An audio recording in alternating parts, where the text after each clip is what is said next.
took a ride out on the freeway. Okay, honey, see you later. I took the long way, trying to get home. But you know it's a drive I shouldn't have to make. The road's too long, grab the song, there's too much to take. Why did the one side want to dominate? Why did the other hide in plain sight? It was no choice, I didn't hesitate. Just to make it all work, that leaves no fun to make it all right. But I was the only one to see it from the start. Kept it inside, went for the ride, didn't know why.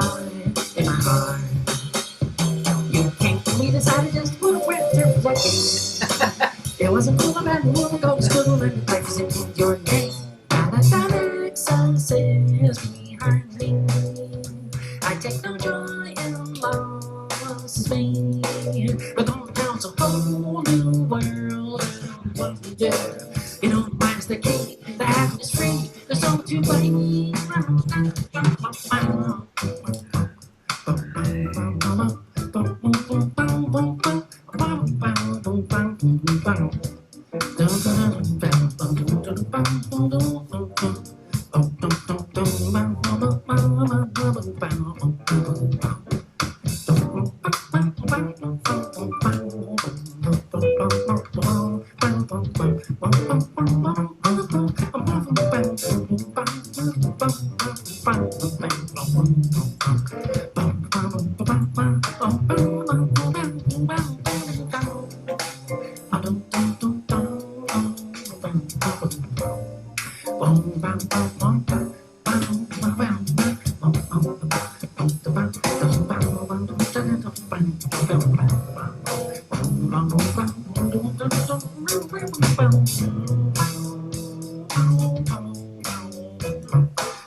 Oh, Andy.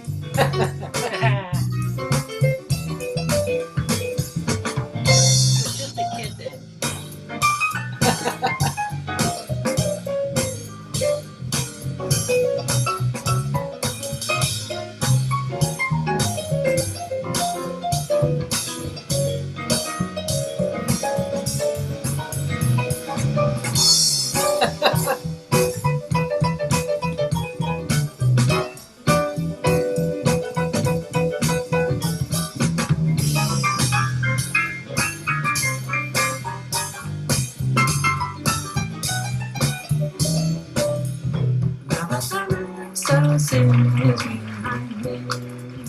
I take no joy in loss pain. They're going round to a whole new world of wonder. You know the mind's the key, the happiness free. There's no to blame. We go along with our conundrums.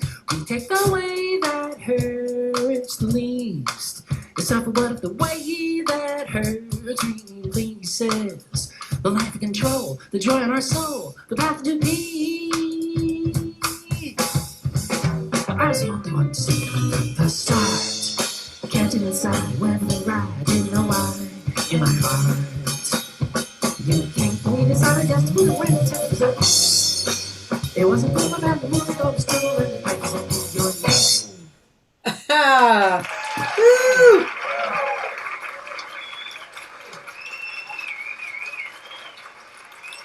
All right, I love that. That's a cool song. Thank you. The old one. Yeah, you had dark hair. I wrote that tune in 1984, and I put lyrics to it in 2006. Oh, let's see. I'm just trying to get back to where I can see you. Good. So, yeah. Hello. It's the Queen Wave. Practicing. Oh. Wow. Well, so I'm welcoming my guest, Jennifer Leitham. I'm really honored and happy to have you on because I love you. I think you're a Oh, wonderful person. I always have loved you and a great bass player. And um, it's been we've known fun. each other a long time. We have, and I think we've gotten more opportunities to hang out in the last 7 years or so. Mm. Which is nice, really nice.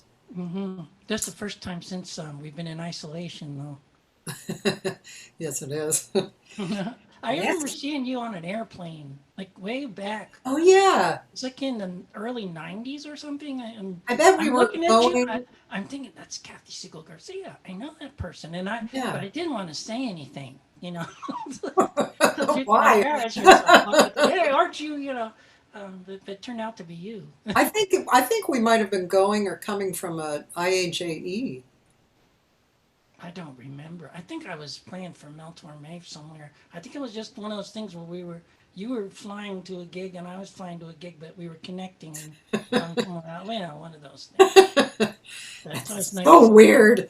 a happy, familiar face. Hmm. Oh, Scott Whitfield is here. Brian Hart. Oh, good. Yeah, and let's see, Crilly Butler, maybe you Oh, know. yay. Yeah. All So good friends. yeah, it's nice. I'm sure there's other people who and I'll mention a few, but Yeah, also but make if I comment. go on, if I can't really see that, so I'm That's okay. I will bring it up unless you really want to see who's no, on now no worries. comment. And whoever's on here, be sure to type in questions in the comments and topics you might want me to talk about, or Kathy ask me about, or Kathy talk about what she wants to talk about. Let us keep this stream of information going, and so we can serve you better. um, yeah, you have greetings from Colorado, Vincent Hostak Ah, and Joyce Glasgow from yay. North. Yeah. That's always a good one. Ask where everybody is. That's always a good one. You know, countries all over the place. Uh, so you were born, and then I'm you alive. had, and when did you start playing bass? Did you start at a really early age, or? No, I was a late bloomer. I didn't play at all when I was young. My folks were never really all that encouraging about me wanting to be a musician. Although, yeah, I don't know if that I really expressed it too much. I tried to play clarinet in the fourth grade, and they took it away from me because I kept improvising. I got a sound on it right away, and for some reason, I kept playing the sidewalks of New York. I don't know why. I centered on that tune. I must have heard a recording of somebody playing it, maybe Cannonball or something. In those days, you could hear jazz on the radio every once in a while, and I just fixated on that tune, and I learned the melody. I was getting a good sound too for my age, knowing what I know now. Yeah. And but they took it away because if I wouldn't learn, if I kept improvising, I couldn't play in the marching band. What good am I? You know. So I didn't play for a long time, and then I started singing in my high school chorus. My junior year in high school, I have a very high voice. It was really high then, and I was asked to because my voice didn't change till after I got out of school, um, and so I was singing like really high, countertenor stuff, in Yeah. high school, and then bands took notice of that. I had a couple of solos. I sang in the barbershop quartet, and you could tell like I have a really high voice. So I was a valuable person to be in a band, so I could sing harmony parts. And so I picked up an electric bass because I thought it would make me a better band member. I could do two things. Yeah. And the bass, I thought the bass is real easy. It's just one note. You don't have to worry about all those stinking chords. And so I had been playing along with my records with a toy guitar since I was little. So for Yes. some Excuse reason I could me. hear a bass line and pick it up, Excuse me. Could you turn your volume up? turn it up. Yeah. Your Okay, volume is being reported as a little low out there. okay. Is that, ooh, that's probably too much. Is that Uh, okay? yeah, I It's like think the so. voice of God in my headphones. Um, Let me turn down my cans there. That's a little more reasonable for me. How about you? Yeah, I think that's good. People will let us know, I'm sure. So anyway, I'm playing my toy guitar with along with Beatle records and Motown records and things, and I could pick out bass parts. All the strings fell off at the bottom two strings, so all I could do was play melodies or bass lines. And so when I used to I really wanted to be in a band so bad. I was a senior in high school, and I used to skip school and hitchhike across from I lived at the time I was in King of Prussia, Pennsylvania, and I hitchhiked across to Norristown and would work in a car wash. By the time I got to Norristown, it would have been the time the kids were getting out of school, and so I wouldn't look too weird being there. And then I'd hitchhike back to King of Prussia, and then I work at night in a fast food restaurant. And that's how I Yeah. paid for my first instrument. I skipped school and worked at a car wash and a fast food joint. And and when I got my first bass, and some fairly good friends lent me amplifiers, and I was in a band. Boom, like that. You must have had a super strong desire though to Oh, really big do time. that, right? Well, I was gender dysphoric, so to have anything that you had passion for that got your mind off being gender dysphoric was so valuable, and it saved my life. Yeah. A lot of people don't make it through that period of adolescence, and so concentrating on music was a thing that gave me, a goal. It gave me a hope, and Yeah. it was the only thing that brought me joy aside from playing baseball. But so playing music saved my life literally. So anyway, I'm playing electric bass. I'm playing in bar bands. And I got with a pretty hot cover type band, and we're going up and down the East Coast playing clubs and living this wild lifestyle. It's Now, how old are you? Like high school or a little older? I was about 19, 20, and when I was 21, I started to take lessons. That's Oh, when I figured out, hey, I'm doing this for a living. I better try to figure it out. there's so many jokes about that.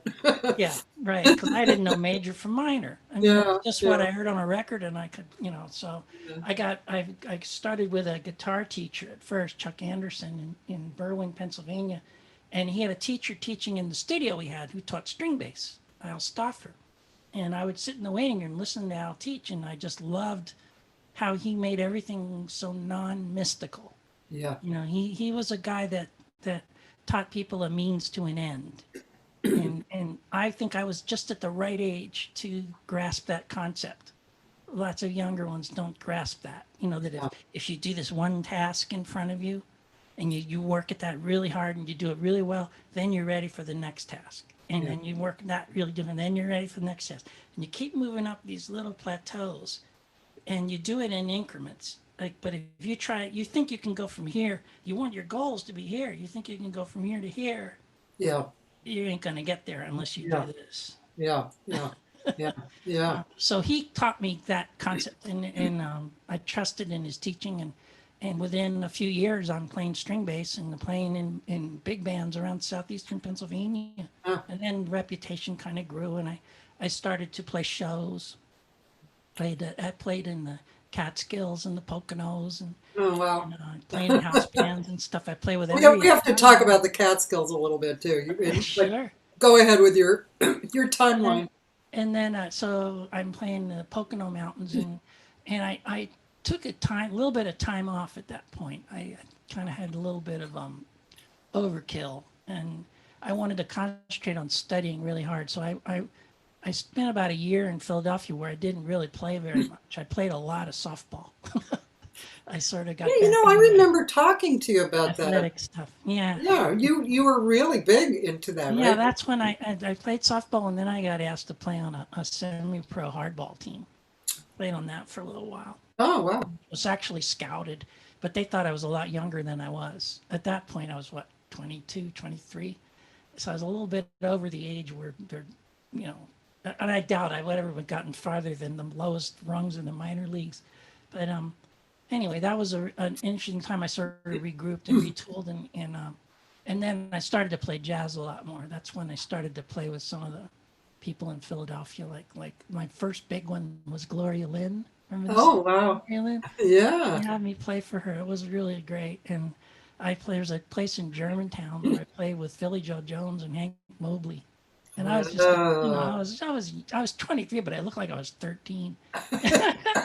Those guys were like not quite themselves. It was an interesting experience. But I can say that I played with them. Wait Um, a minute. Let's just stop for a second because I don't want to forget going back to that. What did you mean by that? They weren't quite themselves because of how you looked, or no, because of no, there was something else? alcohol flowing, and who Oh, knows what else. And yeah. so, yeah.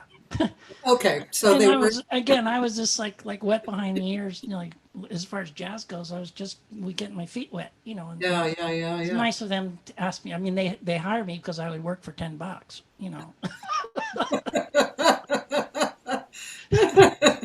Yeah. And but that's kind of where I cut my teeth. Was doing stuff like that, and then I played for Larry Coryell, and came through, and I played with him at the Main Point in Bryn Mawr, and the guy at the Main Point really liked my playing a lot, and asked me to come back and bring my own band.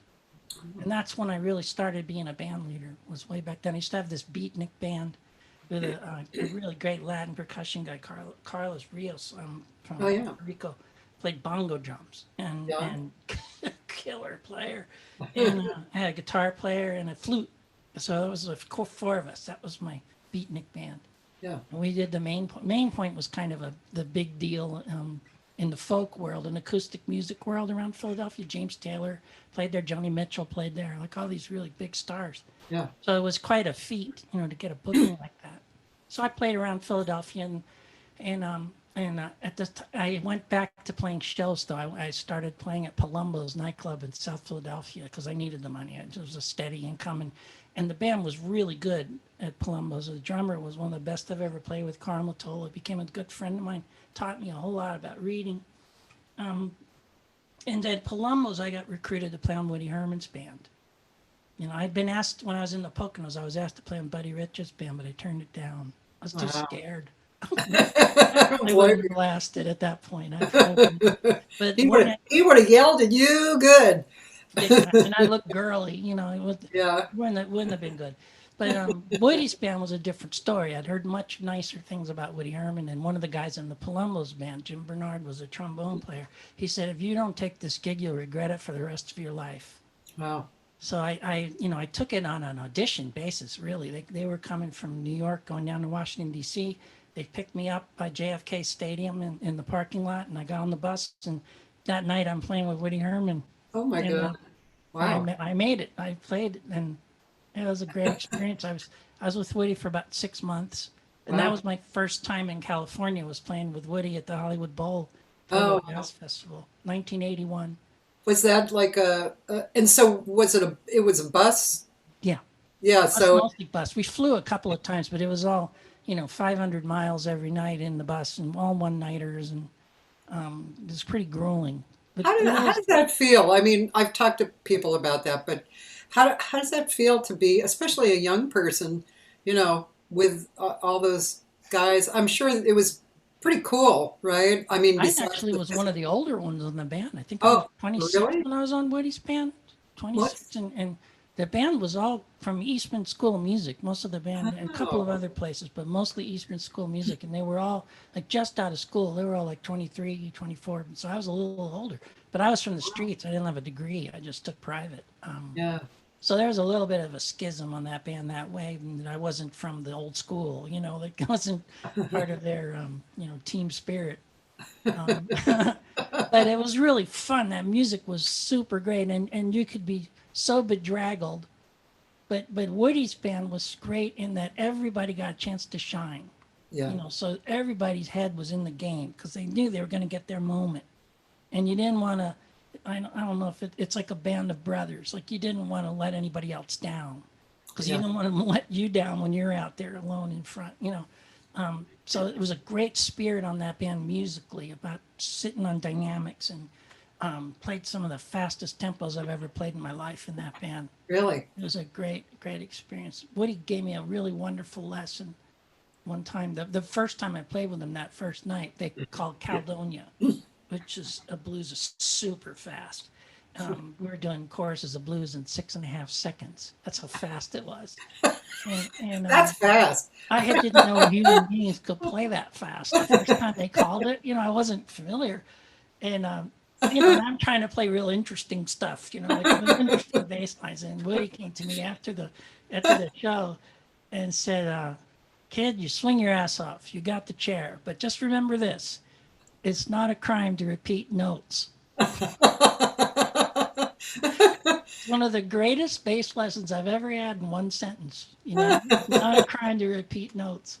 And then I got it. I ding ding ding ding ding ding ding ding ding ding ding. I got to where I could keep the tempo up easily if I didn't try to play something so profound. Yeah, yeah. It's a good lesson. So Wow. after Woody, I went back to Philly and played for a few years. Some really decent music. I mean, really good stuff. There's so many great musicians in Philadelphia, and I guess I played with a guy named Ward Marston, blind piano player, tremendous tunesmith. He taught me lots of tunes. There was a band called we called it Tuxedo Junction with Wendy Simon was the singer, and Eric Spiegel was a piano player, one of the best pianists I've ever played with. I loved playing with that guy. And we had like a little Lambert, Hendrickson, Ross kind of thing we did. Then it swung so hard. It was so much fun. And we had steady work all around Philadelphia. We would get these gigs 5-6 nights a week and good money every night and often in cash. Wow. And, man, we played together night after night after night for a year there. And I saved up a lot of money. And then I had gotten married a couple of years early, just before I left for Woody's band. My ex family was in LA.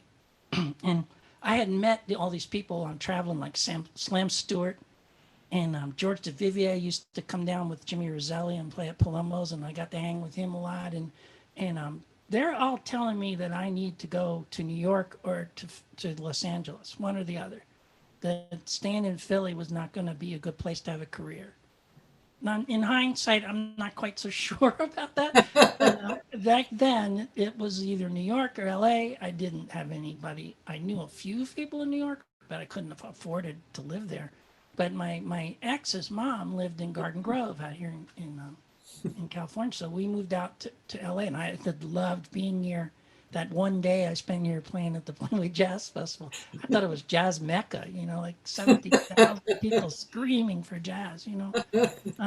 So we moved to LA, and I started to go hang around the Union and try to pick up work there. And we played in rehearsal bands. Woody James used to have rehearsal bands at City College, and I met a whole bunch of people playing there. There was a drummer here, Jack LeCompte, who was from Philadelphia, who really helped me a lot in finding connections and people to meet and stuff. I had to take a gig on a cruise ship for a while to make enough money to get out of my mother-in-law's place and get my own apartment. So I was out in the ocean for 6 weeks, going back and forth to Ensenadas. So that got me out of there, and I moved to Burbank. And around that time, I was asked to play in a big band for it when Kay Winding was just about gone. And they threw a big benefit at the Union for him and to make money for his health expenses. And I was the only bass player that showed up with a bass that day. Uh-oh. And I'm left-handed. Nobody could play my bass. Oh. So I wound up playing with all of these fantastic, famous people. And a couple of them really, I mean, I met Tommy Newsom that day, played with him. But Bill Watrous was there, and I played with him. And from that point on, he called me to play with him. And I played with him all through my transition, everything. Bill was a really loyal, wonderful player, and we made great music together. Ed Shaughnessy met me that day, and we played together, and I played in Ed's band, like instantly. He hired me to be in his band, his big band, everything. And then like a year later, I'm playing on the Tonight Show with Ed Shaughnessy. It's like, yikes! And that's when my parents finally accepted that I was a musician, when they saw me on the Tonight Show. The rest is sort of history. I'm within 4 years of moving to LA, I'm playing with Mel Torme. I got called in the middle of the night from George Shearing because his bassist Don Thompson had cut his finger, and they needed somebody that. I got home I was playing at Dante's with Jack Sheldon. Yeah. And Chuck Berghofer had sent me in the sub form, What year and was this? 87. Okay. And I'm playing, I get home, it's like 3 in the morning and the phone was ringing. That's when we still had, rotary phones, push button, and no, I don't remember if I had an answering machine even back then. But I thought it might be a crank call. I wasn't going to pick it up, but I picked it up and it changed my life. And my life just turned on a dime right there. Wow. And it was George Shearing's manager saying, "Book yourself a flight. We'll reimburse you. Book a seat for your bass." At that time, I didn't have a bass trunk, and we need you to be in San Jose at 10 a.m. And Wow. they had called people like Monty Budwig and Chuck DeMonico and Chuck Berghofer, and all of them were recommending me. Oh my God. It was because I had played with Tommy Tedesco, and I got to know all those guys from playing with Tommy Tedesco. I met him with. He's one of the first people I met. Another ex-Philly guy, Jimmy Bruno, who's back in Philly now, but he introduced me to Tommy, and then Tommy got me started here big time. And boy, I miss him. I know. Those guys all recommended me, and it was good enough to get me on stage playing a duo with George Shearing. And then we finished our rehearsal at 10 a.m. in the morning, and a limousine comes by at the top of the hill. This is a Palmason winery up in Saratoga. Yeah. And a limousine comes by, and out pops Mel Torme. And George Shearing had never told me that I was going to be playing for Mel Torme too. Oh. And then Mel comes down the mountainside, and I meet him, and Donnie Osborne, the drummer, was there, and we rehearsed with George, and they had to do a whole new set because they had stuff worked out that they were going to do. Don Thompson, who helped write out a lot of these parts, but not enough to do a whole show. So they had to put together a show like instantaneously. And it was incredible to watch those two guys work. And they did a version of Out of This World, Harold Arlen tune that just, Yeah. I was amazed. I had never heard something that level of art. I've never been part of something that profound, and it's like as this was being done, I'm thinking my life's never going to be the same. This is, boy. And it turned out the whole weekend was recorded for a record. And it was called A Vintage Year. And Wow. Mel Torme won the Grammy for Best Male Jazz Vocalist. And so that was pretty cool experience. And then Mel called me to play for him. And I played for him off and on for a few years. And then he called me to play full-time in 1990. And I was with him the rest of his life, what was left of it. So spent a lot of time going around the world with Mel Torme. And all during that time, I had been subbing in Doc Severinsen's band. And when Mel had a stroke, Doc Severinsen had called and asked if I would be the bass player.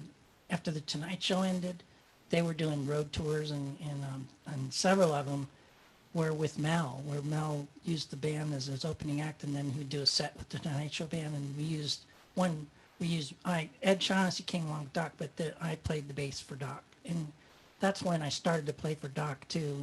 And when Mel had his stroke, it morphed into Doc's gig, and I was with Doc until 2006.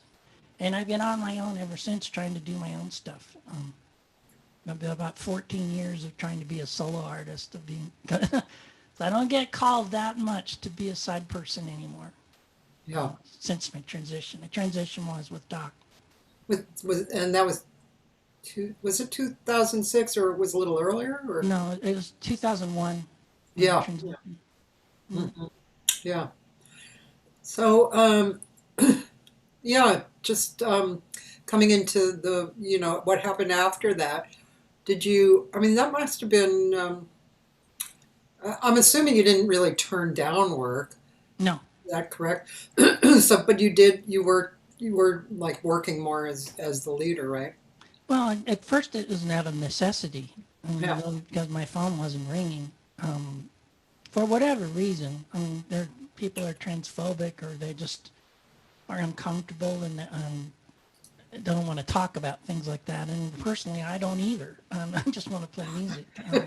And fortunately, over the years, enough people have been cool about all that. Yeah. That I've got this little circle of people I play with who I really enjoy and can make great music with. And But in becoming a leader and sort of be and going through transition now, I kind of dig being on a stage Yeah. and leading the leading the proceedings and entertaining and trying to make people laugh a little bit and keep their heads in the game so they're up there with us, and I'm really into that. I mean, I learned a lot from playing with Doc and Mel about how to put a show together and how to pace it and how much to talk and how little to talk.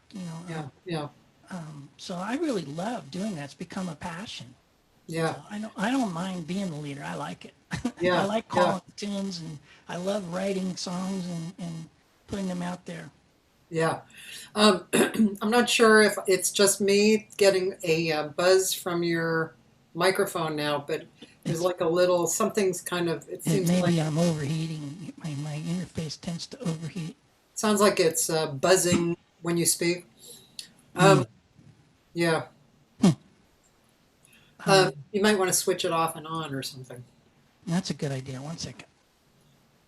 Yeah. So, meanwhile, so I had this gig that I was curating for 2.5 years downtown at this place called Bar Fedora, and I had Jennifer come and play there. Um, I think just once, right, with the ukulele. I played there once with my trio and once with my ukulele band. Okay, okay, I didn't remember that part. That was a great venue. That was a great venue. Yeah. Yeah, actually, so other people hear it too. So it's kind of scratchy, and it's you might Strange. You sure it's not just my gravelly voice? no positive. It's actually Strange. some kind of electronic buzz now that's happening. Okay, it's not my air conditioner hum. No, That's on in the other room. Um, Tell you what, I'm gonna change my preferences here to just use computer sound okay, because my interface, I bought this interface, it tends to overheat and it's really hot today. So hang on a second. okay. Yeah, so Jen also plays bass ukulele, and um, so there's a ukulele trio that she has, and it's wonderful. I mean, the level, I think in the old days you'd think ukulele trio, what the heck was that? But in these days it's like these are three great musicians playing ukulele, so it's really great. Yeah, that's been a lot of fun. Can you hear me okay now? Yes. Okay, You that's just computer audio. Is the level all right? maybe a little hotter Okay, if you can. is that better? Better? Yeah, I think so. Okay, cool. Yeah, Well, that sounds better. There's no buzz. okay, I have to keep the cans on to hear you though. Um, yeah, well, hold on. Let me do that because it'll just feedback if I put you on. Keep the cans on. Yeah, Okay. the ook band is it's a lot of fun. It's a different type of instrument than playing the string bass. It's it's a lot easier, Now that I don't have my mics on, I don't know if you'll hear it, but this is my one of my ook basses. This is the fretted version, but I Boy, have a fretless one. That's just acoustic. sounds great. It helps to have the amp to The get a little present, bass actually, the Bernardi on it. presence is really good. Yeah, I treat it kind of like Oscar Pettiford treated the cello. Like he played cello and tuned it in fourths like a bass, and played solos on it, and it got a little bit of a higher pitched sound Yeah, bass. So it was really cool for solos and stuff. And I yeah, find that that's also true of the bass ukulele, especially the fretless one. yeah, My chops are down right now, so I've been playing the fretted one till I feel like I've got more physicality. yeah, yeah, yeah. Chops, chops down. I keep trying to practice, and today I gave a lesson, which was really helpful to me because I could actually, work my Uh, voice and remind myself. It's good to go back to the old exercises, but with the new state of mind. And that's what I was doing, and I was like, oh, cool, yeah, right. I have to do this. It's great. for And sure. and for me, I've brought this out during the COVID, because I went to Berkeley for a flute and arranging and comp. So it's been really fun to bring it out. I've been practicing Louisa on it, which is really pretty for flute. Mm, Beautiful. that's good. It's good that singers also play instruments. I think it's really important. It is. Like, And so you've been singing forever. yeah, Um, I didn't sing for like 30 years. I got into music because I sung yeah. and or sang, however English vernacular. But So, yeah, I became a bass player because of my singing. But then when I started playing string bass, the passion kind of went into playing the string bass. But I didn't really sing that much because I was afraid. This is gonna sound strange to people. I was afraid people would find out I was a girl if I kept singing because my voice was very feminine sounding. It was always been really high, yeah. and I was really paranoid in those days about people finding out, and that's so I stopped singing, Uh, and I sang at home, but I didn't perform. I didn't sing in public till about 2006. I mean, when I went through my transition and I left home, my marriage ended, and my friend Ginger Berglund threw me a lifeline, and said, "You come and live with me, and oh, I have an extra room." And oh my goodness, she was just a lifesaver. wow. We became really good friends, and we were roommates for a long time. What, 4 years maybe? Wow. And I'd be singing around the house, and she said, "You really ought to be singing. You should be doing this." So I started to write some lyrics for my tunes. There was a long time when I was recovering from some complications from my surgery, and I couldn't really do very much other than practice my bass a little bit.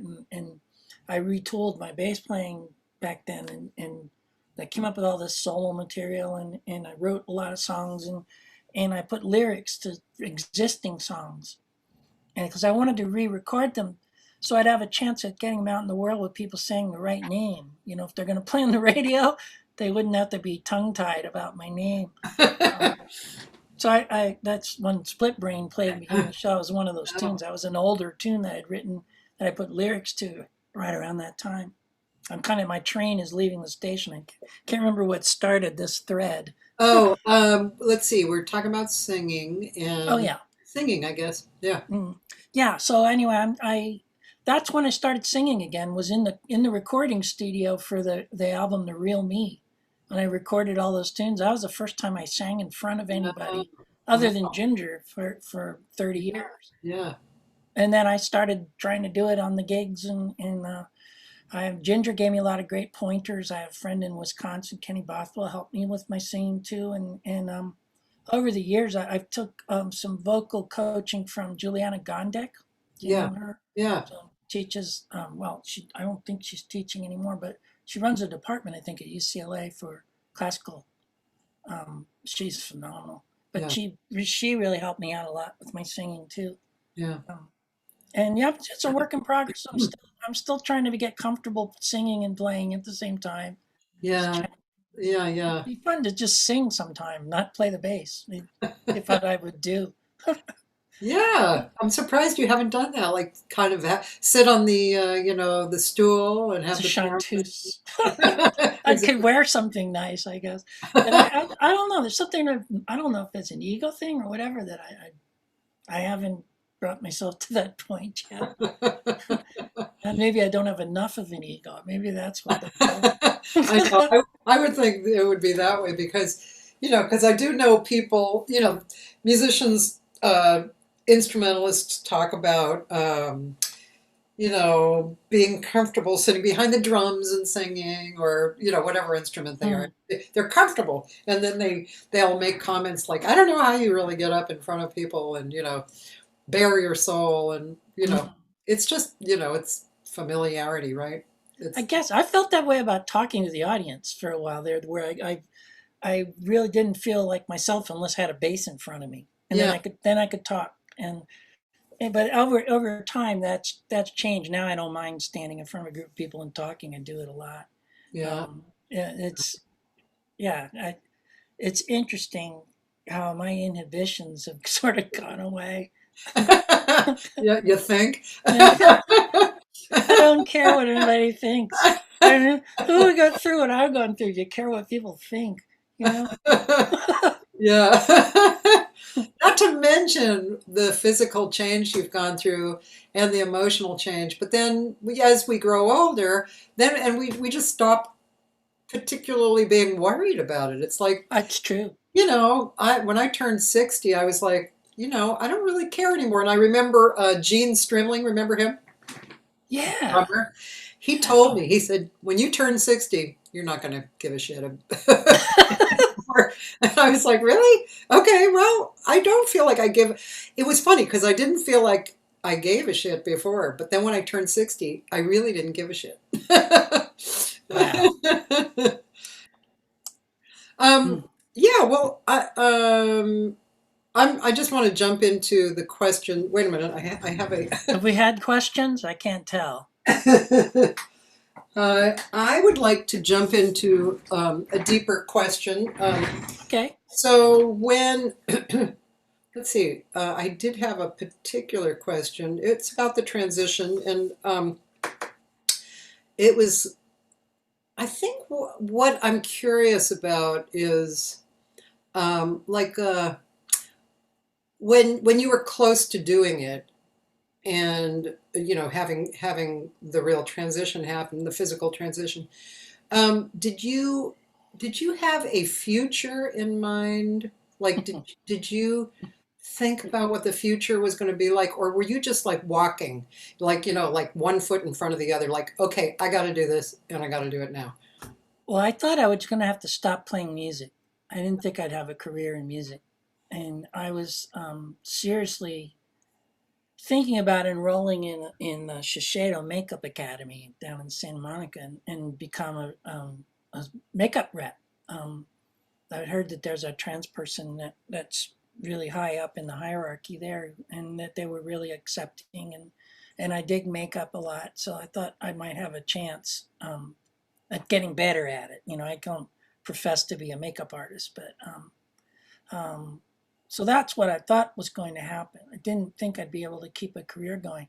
And then I had the complications from the surgery, and it was pretty life threatening and painful, and a really long, excruciating comeback from that. And um, it was during that time I realized I couldn't live without playing music. It was just in my DNA. It's who I am. And I had to try. I knew it wasn't going to be easy. I knew there'd be a lot of repercussions, and I've probably had more jokes made about me than any other living musician. Um, but the actual act of playing music, just wow, there's nothing better. It's when it's right and you're playing with great people. There's nothing better. So I really miss it with the pandemic. But that's when I realized I had to keep going. I mean, as far as having a plan, I mean, when the sometimes you don't plan for things like those complications. The risk that was the risk factor was given to me was 1 in 2,000 Ah, of having what happened, and it was the worst complication short of death. wow. So, um, so that changed everything. That's when I like I say, when I was recovering, like the only real activity I could do, I had my bass propped in the corner, and I could walk to the bass and pick it up. I mean, I weighed about 125 pounds, and I'm not bigger than that, and I was pretty gone. But playing the bass just brought me back. It's making strings vibrate, making it vibrate through your body. There's something primal about that just made me want to push forward. And so it really did save my life again. Um, and that's when I just thought I was going to try to make a go with it. And I've been really fortunate. At that time I was playing with Doc Severinsen, so I had a gig.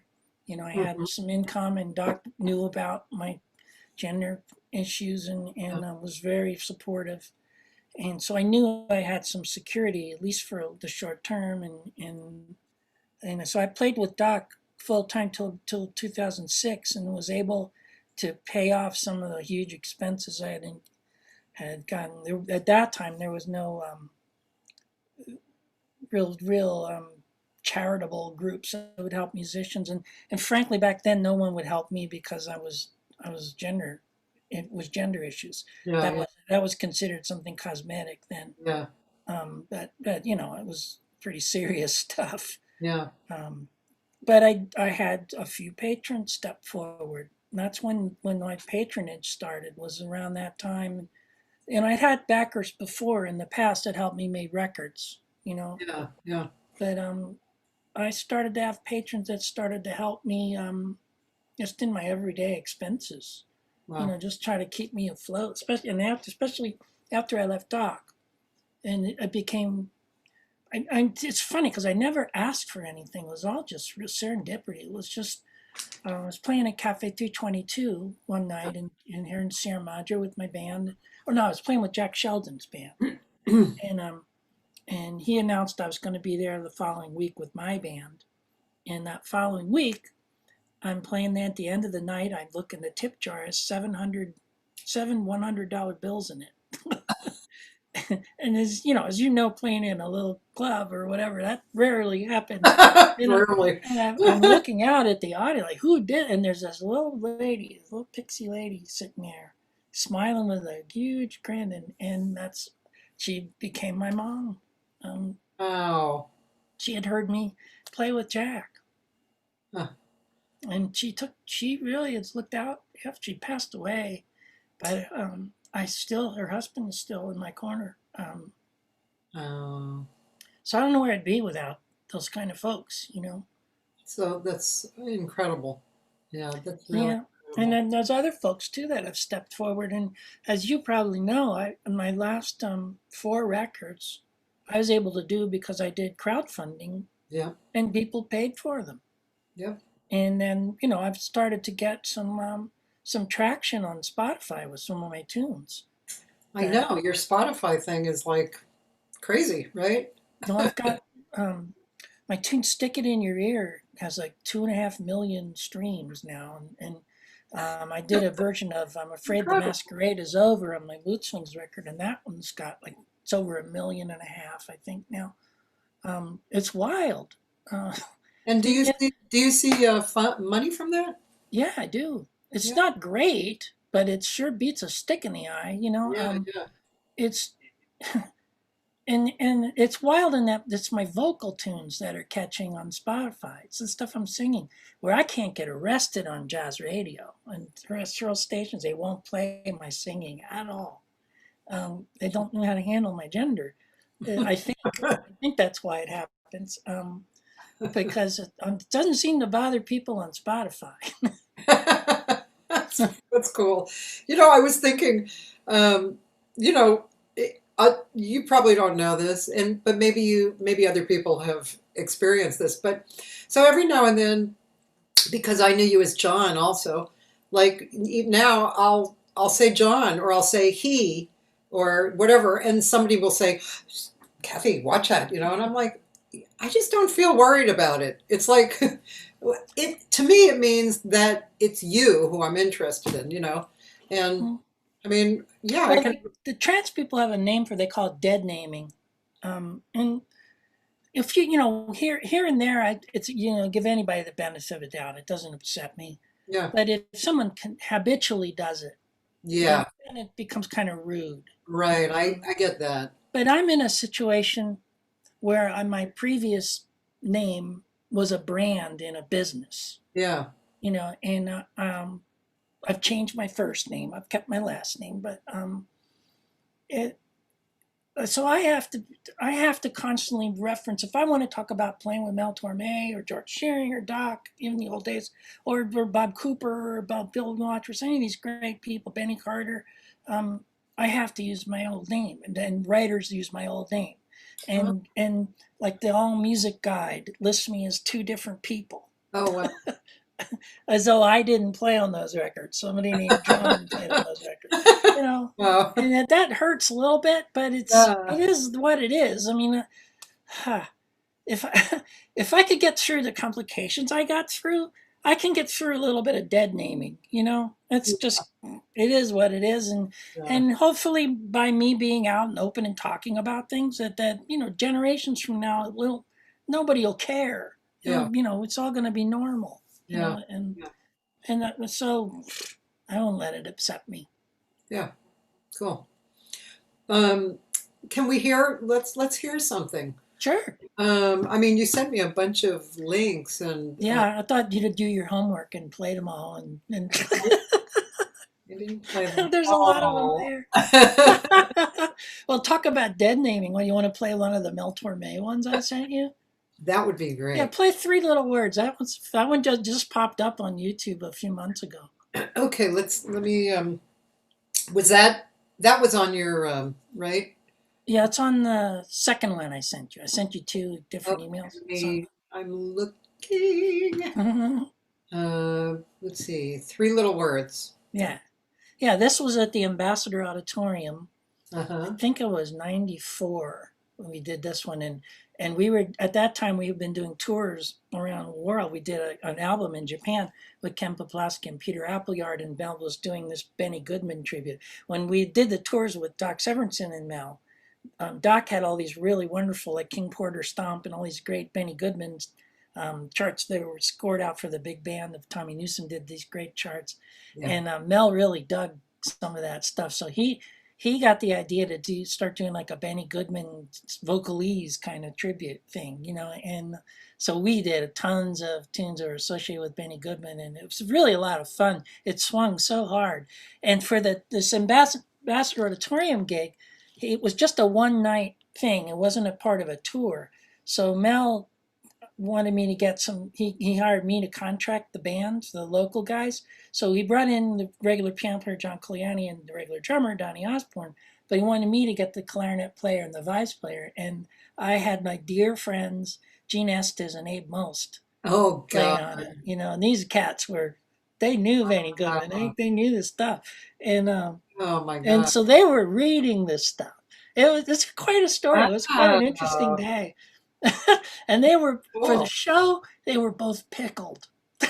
Pickled. But they played their asses off. Those parts weren't easy, It was so great. I love Gene Estes. He was such a great guy, great player. Like one of the best, as a drummer, he had one of the best ride cymbals. He was like Jimmy Cobb on the ride cymbal. He was so great. And he was also a percussionist. I did sessions with him where he did all kind of tuned percussion stuff. And one of the few guys that did tuned percussion and played drums that could swing on the drums. It's rare. Some people can do it, but it's rare. But Gene, what a great guy. So anyway, that's the gestation of this. Oh my God, this is great. And I actually heard an amazing concert when I was in my early 20s at the Ambassador of George Shearing. And it was one of those, magical, beautiful. I think Ron Anthony was in the band. Was he in the band? Yeah, he played for George. Yeah, I think he invited me. So I only did duo stuff with George. I never played with a full band with him. It was, that was just one of those beautiful classic. Well, that's the most pristine, lovely acoustics I've ever played in Ambassador. I've been all over the world, played all these concert halls. Nothing beats the Ambassador for sound. Just natural acoustic sound. Oh my goodness, what a great place. Yeah. Okay, so we're going to share the screen. And I'm going to play. I can't wait to see this. This is going to be full screen. Come on. There we go. And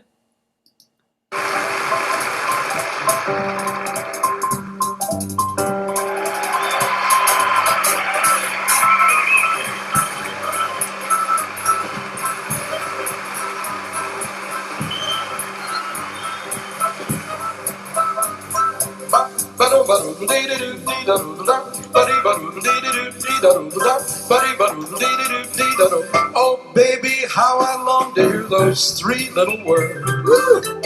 Oh, what I'd give for that wonderful phrase. To hear those three little words.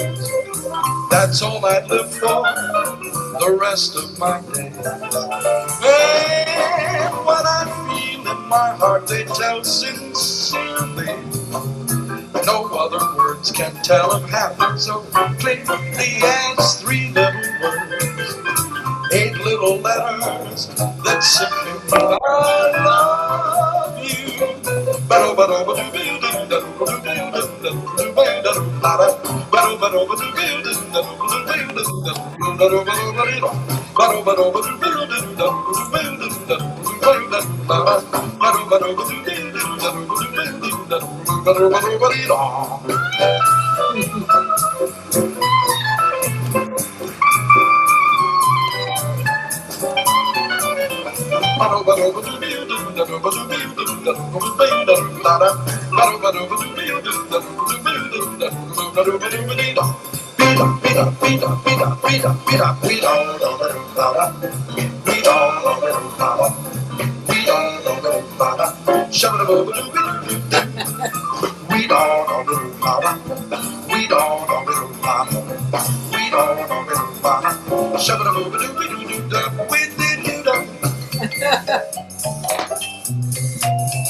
And what I feel in my heart lives out sincerely. No other words can tell or have so plainly as three little words, eight little letters that simply mean I love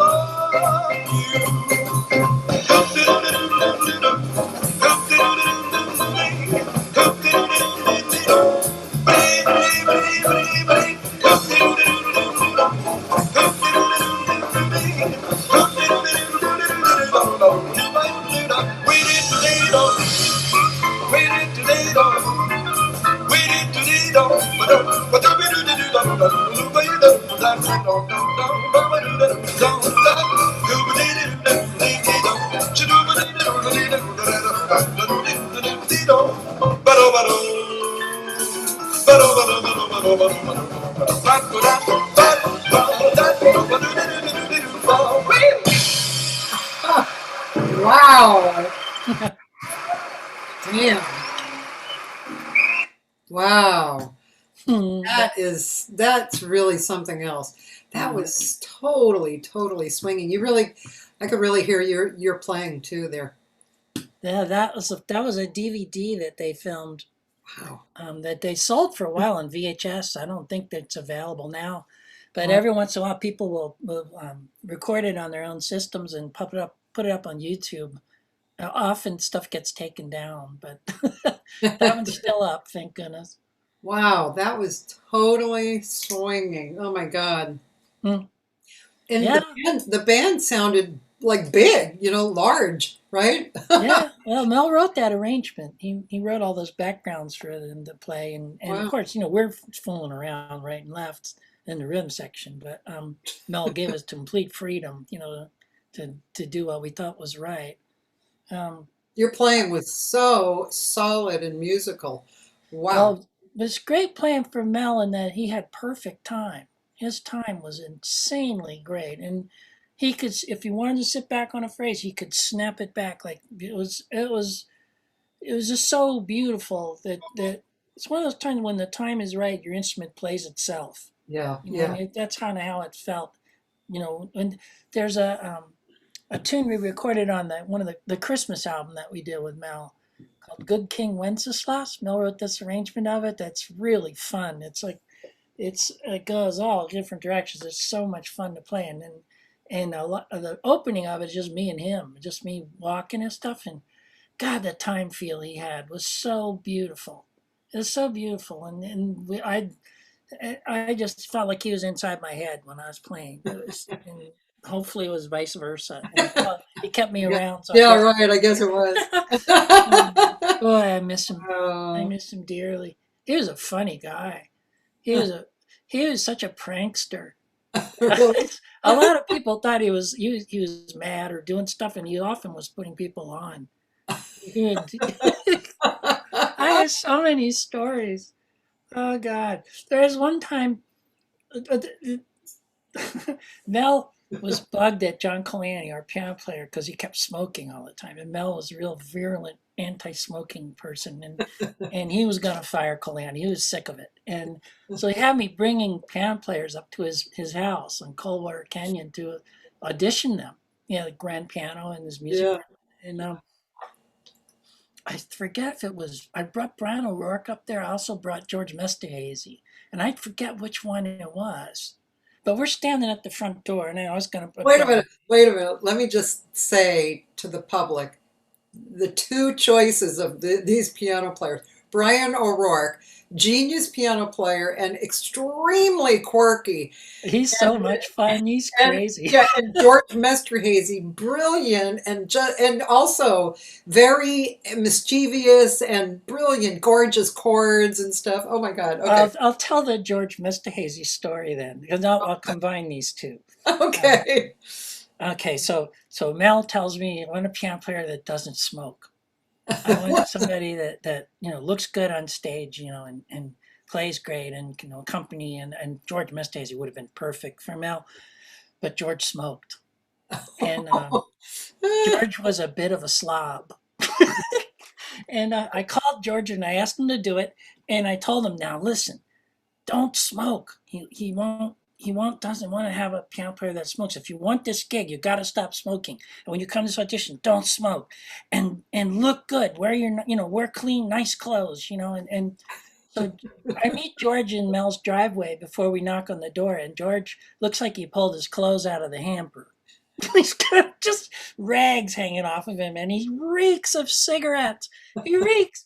He reeks. So we're standing at the door and ring the doorbell. Mel comes to the door, and I had my bass like on my hip, like around the back, and I swiveled my bass around like this to let George go by to go through, and there was these clay urns on either side of Mel's door, and my bass hit this clay urn and it shattered Oh my into God. a billion pieces, just dust. And I was devastated, and it's, oh Mel, I'm sorry.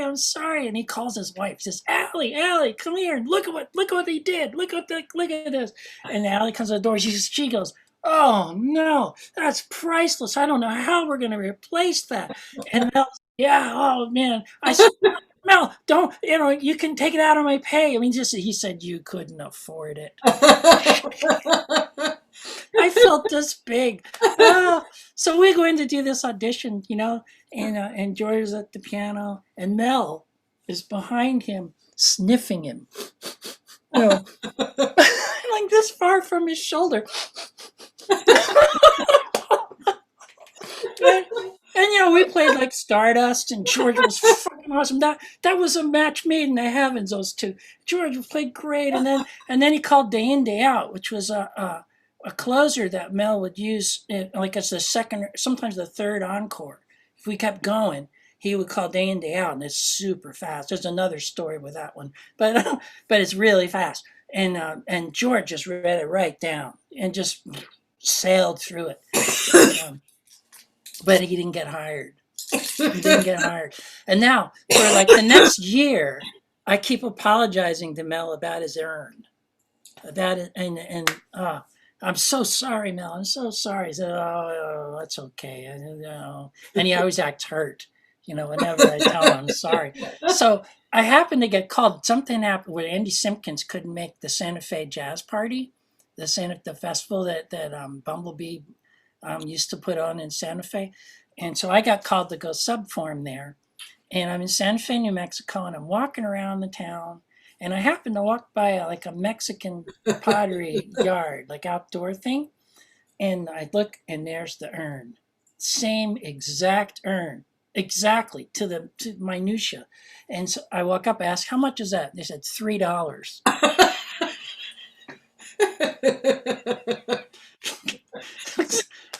So I next time I saw Mel, I said, Mel, I got your urn. That's the kind of guy he was. And he played it to the hilt. And his wife apparently was in on this. Oh, totally. Allie was in on it. They never let his guard down. That's very funny.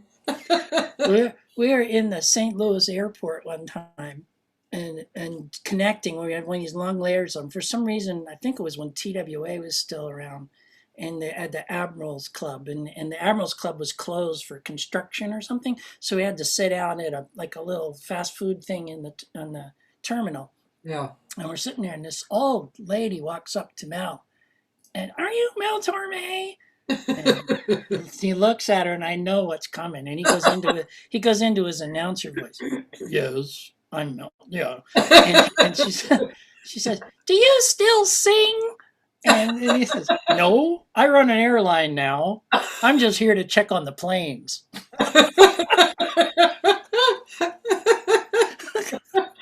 And she bought it. She bought it. Yeah, he was a character. That sounds really fun. I have a few comments about what's going on, but most of them are very amused. But Robin Kahn, wow, Oh yeah. close to 30 years since I last saw Jennifer play. Time goes by too fast. Oh, Robin. And Dina DeRose, she said it's great to see you and hear you. Dina. I hope we get to play again someday. Yeah. She's incredible. Talk about somebody that can sing and play at the same time. Woo. I know. Hmm. No, she's going to be on the show in August. Oh, good. I'll watch. Yeah, I'm looking forward to speaking with her. My friend Kanga Livrado, she actually taught Mel's child music at the family home. Which child? Who was 3 years old at the time. I had just arrived in LA. I was teaching at a preschool in Beverly Hills. Oh, she also had Rob Krieger's Child of the Doors and taught a group in Mel's home. She was in her early 20s. So I was probably like, wait a minute, early 20s, probably 40-ish, 35 years ago, something like that. Kanga, I wonder if that was Tracy. They were 3 at the time, so it was probably, so the person, With Tracy and Melissa, maybe. 43. Yeah. Yeah. Mm. Oh yeah, no, we had another, let's see, Vincent Hostak, Jazz Radio program directors need to play more of your records. Thank you. We should all call our jazz disc jockeys and request more, or program directors, sorry, and request more airplay. I'm going to call Carlos at Denver's Cuvo and ask for airplay. Requests matter, especially on listener-supported radio. For sure. For sure. It really does help. Yeah. KSDS still plays my stuff pretty often down in San Diego. Oh, cool. Yeah. Yeah, San Diego. They're cool. Let's see. Kanga also says, it's hard for us in music to believe how behind some are in recognizing it's no one's business, first of all, to say how one is to live or in making their personal decision on life choices. God forbid if you tell those kinds of people how you think they should live. Don't get me started. You are changing the world for others and making these decisions and being overt that begins to make it part of a life and in the transition for others. You are a heroine. Oh, thank you. You know, it's not a decision. It decides for you. Nobody decides to what gender they are. If you are trans or you are cisgender, you just are.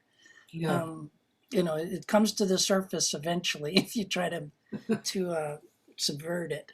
Yeah. So it's the decision, I guess, is how do you want to let the world in on it? Do you want to be yourself out there in the world? That's, if there's a decision, I guess that would really be the only one. Yeah. Nobody chooses to be transgender. Yeah. It just is. Well, that's pretty major. But that's a lovely compliment. I do appreciate it. Thank you. It's lovely.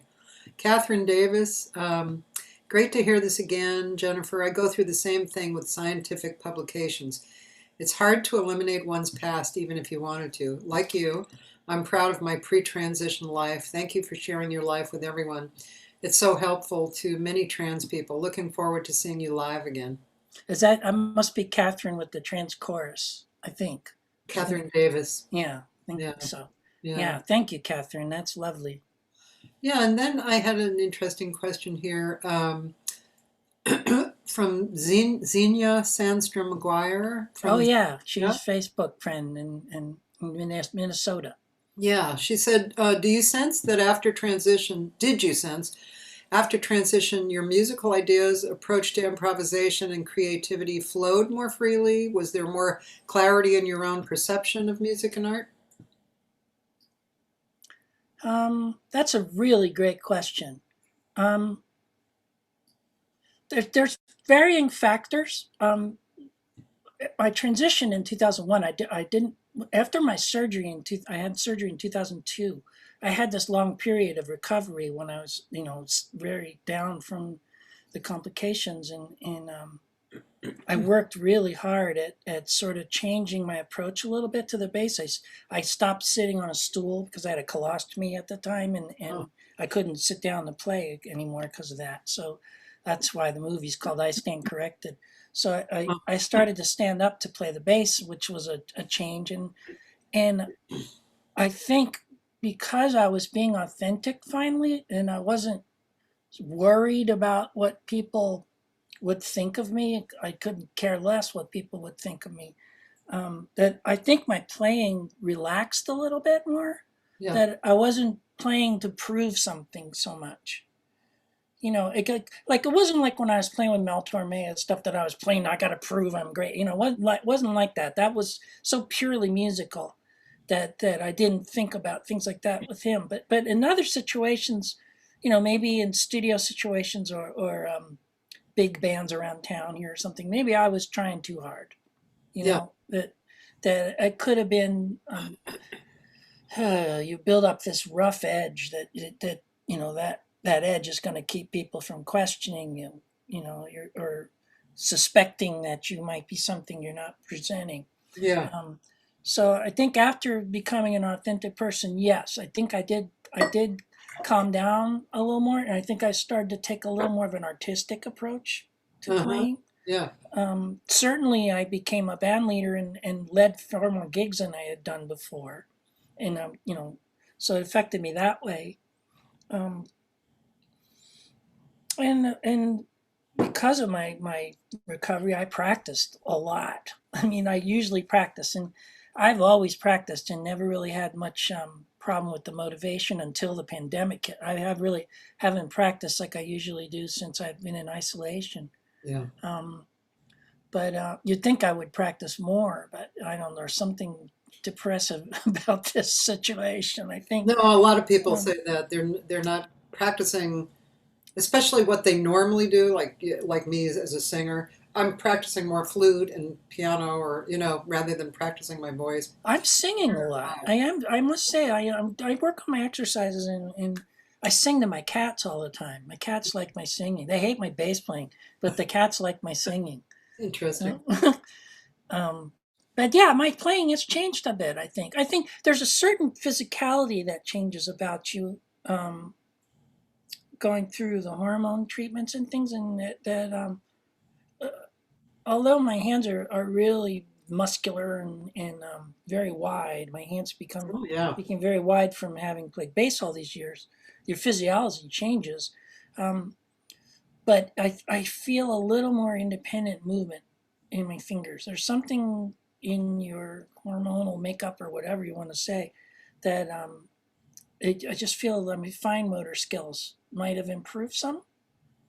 Um, I feel a little quicker. uh, um, I don't know if that's in my head or if it's yeah, real, yeah. um, but I Or think maybe it's changed that a just little bit. because you're growing older too. I mean, time. That's a good point too, and it's a lot of time has passed since I transitioned, and I've practiced a lot in all that time, and hopefully in 20 years you advance. Your Hopefully. playing changes and to the better. Yeah, Hope yeah. you learn to edit yourself or come up with new avenues you hadn't thought of. Uh, Always hopefully you're progressing. yeah, Um, so yeah, then gender may have something to do with it, but I think a lot of it's just in the natural progression of being a conscientious musician. I yeah, hope I am anyway. I try yeah, to be. yeah. Let's see. When you When you made your transition, did you feel free, more constricted, or regretful? Never regretful, never constricted. I guess you'd say more free. Yeah, yeah.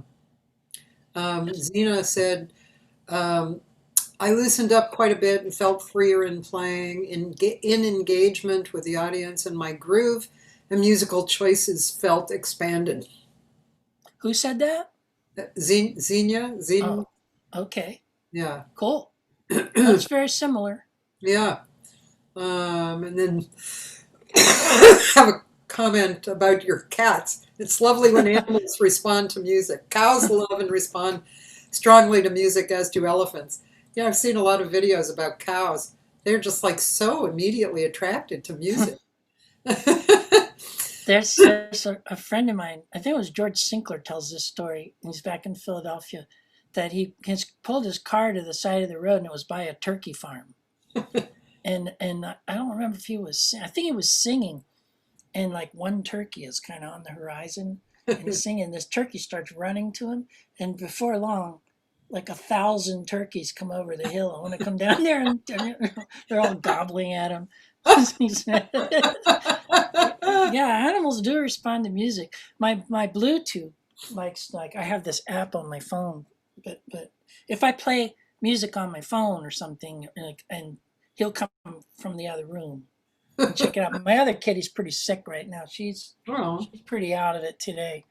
Um, but Bluetooth's around here somewhere. I put up this partition. He likes to hide behind the partition. He's probably back there conked out. I had a dog. I had a dog in my first marriage. The dog, was outside. I mean, just happened to be outside, I guess, when I would teach. And my poor students, the dog would sit behind the window and howl as they were, exercising. I always had to say, "Don't worry, it's just, it's just like not a comment on your singing." They think you're in pain. Like your singing sounds like somebody in pain. You do these goofy exercises. Like, and the cat thinks, "What's wrong with her?" So I want to ask about the Catskills. I had written that down because I've been to the Catskills very little, but when people say they worked at the Catskills, I want to know how that was. That was lovely. I liked being there. I worked at Grossinger's for a summer. Oh. It's like the place. The Concord was the really big, posh thing. Uh-huh. Grossinger's was a little bit more residential, I guess you'd call it. It was real rustic. And they made the best Jewish food, like the rye bread and pickles, and Okay. they call it that soulful stuff. Yeah. Pastrami. Oh my God, it was so good. And you ate that every day in the cafeteria. Well, I want a sandwich right now. So that was a lovely experience. I had a wild affair with a young person that sang there. No, she didn't sing. I think she, or maybe it was just her family was there, but she was there for the summer. Yeah, I don't want to talk too much about that. She's turned into a very conservative writer.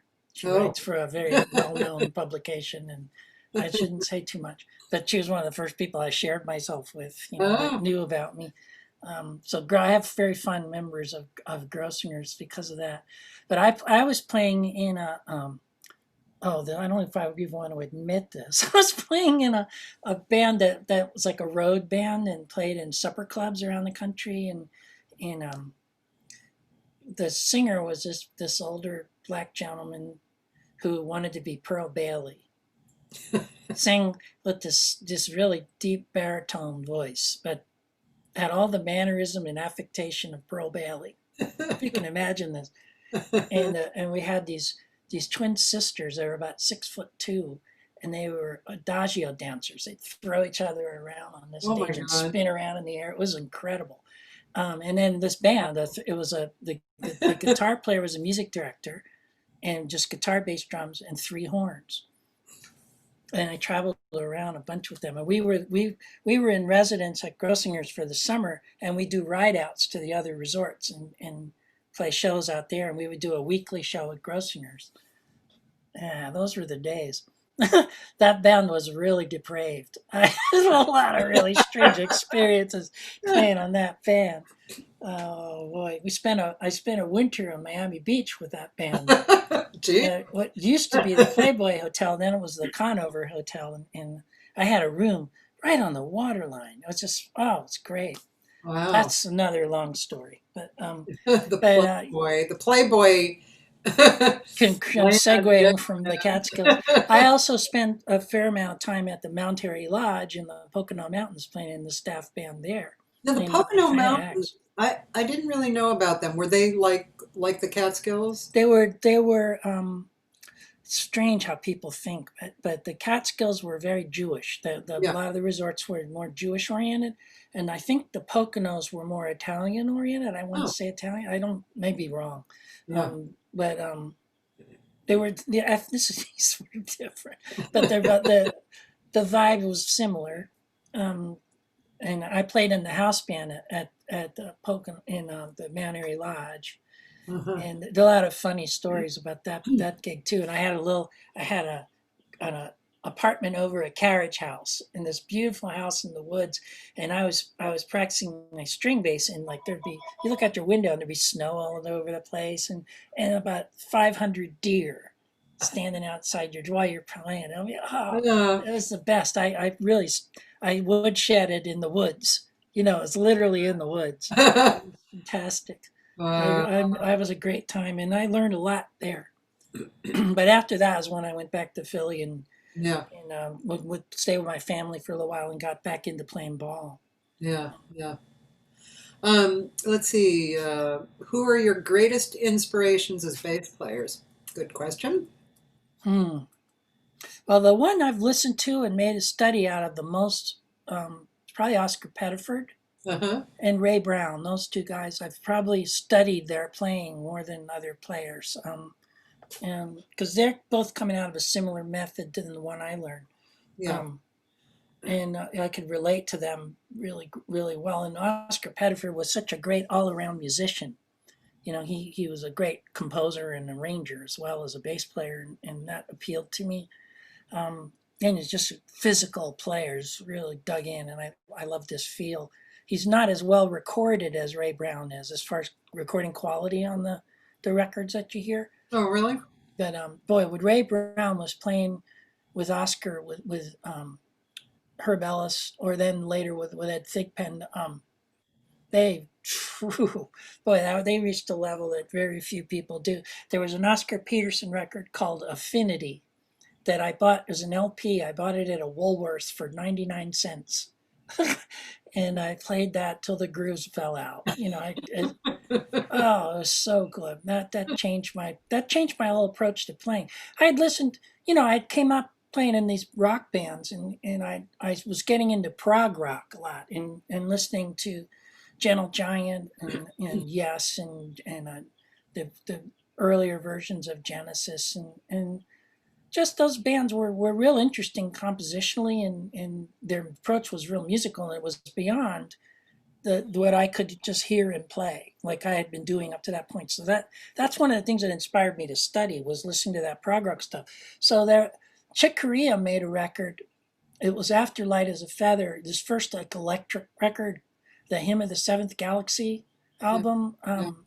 Um, Bill Connors, I think, was the guitar player, and that was before Al Di started playing. And Stanley Clark, who's from Philly, and kind of came out of this sort of similar circle, but later on. Um, that record kind of bridged the prog rock I had been listening to. I listened to the Hymn of Southern Galaxy, and I was, shit, these guys not only can play this incredible ensemble stuff, but they solo their asses off. And that further piqued my curiosity and wanting to learn jazz. And then I started listening to earlier Chick Corea stuff, like Light as a Feather and Return to Forever, and then the earlier ones than that, even Inner Space. There's a record called Inner Yeah. Space, and something about those records kept grabbing me and kept me wanting to go back and back. And that led me to want to check out John Coltrane and checking out John Coltrane. And then Cannonball hit me. And I had to go, and Sonny Stitt. And I started to really get into tenor players and Stan Getz. And all the while I was studying, learning the scales and my modes and all that stuff, and hearing how those guys put that into play. It's just that changed me from being just a rote rock player into a jazz, into the jazz vocabulary. And all that during that time, I was playing with rehearsal bands in southern Pennsylvania, and I would drive from. I think I was living in West Philly at the time. I would drive out to Reading, Pennsylvania to play in a band on Thursday nights, Pottstown, Pennsylvania for Wednesday nights.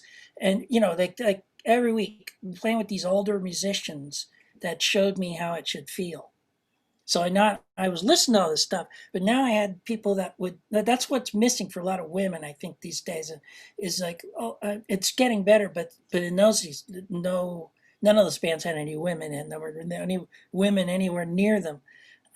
So I had these players that were better than me showing me this is what it feels like. This is what, and that's where I learned to swing, was playing in those bands. And some of those guys that played on Basie's band, there was a drummer in Philly, Butch Ballard, that had played on Ellington's band, and that those guys were really patient with me, and pulled me along.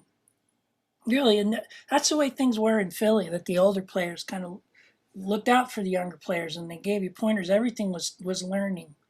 Here in LA, it's I find, or I found anyway after I moved here, that it was, you had to have your shit together when you got here, or people were gonna just, they'll tell you to your face you're wonderful, but they're gonna lay you by the wayside if you show any weakness. Yeah, Stakes are too high here. yeah. I think you're right. I think that is L.A. I remember Did you ever know one of my boyfriends, Harold? Wait a minute, Harold Bennett. Did you know him? Black man with funny eyes. I can't say that I knew him. I know Yeah, of him. he Yeah. played woodwinds, and he told me he was from Houston, and he told me when he was coming up, he did this gig where he sat in, and he knew a song. It was like heavier jazz song, and he knew it in a certain key, and he called it in the key, and they changed the key on him, and that was how they took care of Yeah, people. you better be listening. You better be Yeah, listening. yeah, That's a yeah. lesson in itself. Yeah, it's kind of like the John Coltrane story, with the symbol, right? That was Charlie Parker. Oh, Charlie Parker. Yeah, yeah, Right, yeah. sorry, yeah, yeah. I Oh, knew a friend of mine played bass with Buddy Rich. Had a bass player had a cymbal thrown at him. That's why I didn't want to play on that band. I didn't take that gig when I got the calls. I didn't want a cymbal thrown at me. I know, I know. Oh God, I remember when I heard the tapes of Buddy Rich yelling at the people, the guys on the band in the band on the Yeah, bus. yeah. I had heard about it, but when I heard it, I was so horrified. Those were pretty. That was pretty rough, man. I know that Well, I know that if you played well, he was great to you. yes. You know, all Yes, that. and there were sometimes I've known a lot of the guys that were on the bus when those things went down, and sometimes it was warranted. That Yeah, band would be drinking or yeah, acting up, and they were young. yeah, yeah, But Buddy was a child star. yeah, After having played with Mal Torme for a long time, he and Buddy were like really close, yeah, and I heard every Buddy Rich story known to man through Mel. But he wouldn't justify Buddy's bad behavior, but just the fact that, and Mel was this way too, but Mel was a child star too. And if you knew that about him, you got along great. And a lot of people, I don't think, ever gave Buddy that benefit of the doubt that he had to be formed as a performer and relating to older people when he was 5 years old. He was the breadwinner for his family from 5 years on. And that changes you. That does something to you. And so he had a snap temper.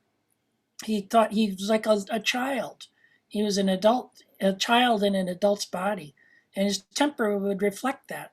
He would be irrational sometimes. Plus, he ate too many hot dogs. That was the thing about Bud. Mel thought that that's why he got brain cancer. It was that he ate too many of those hot dogs.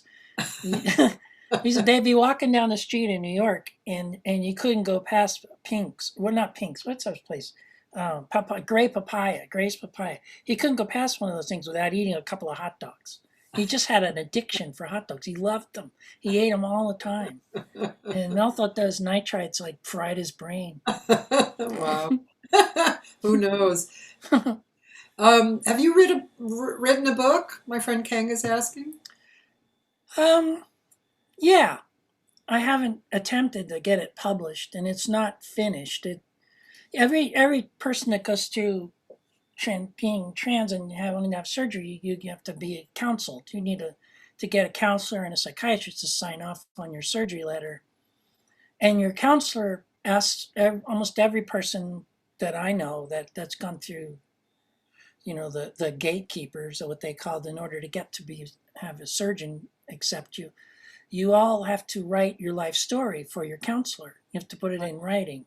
And so every person who's trans practically has written an autobiography. So they're all just sitting there, and quite a few trans people publish them. So there's so many trans biographies out there that we call it yada, yada, yada. Yet another transgender autobiography. So I'm reluctant.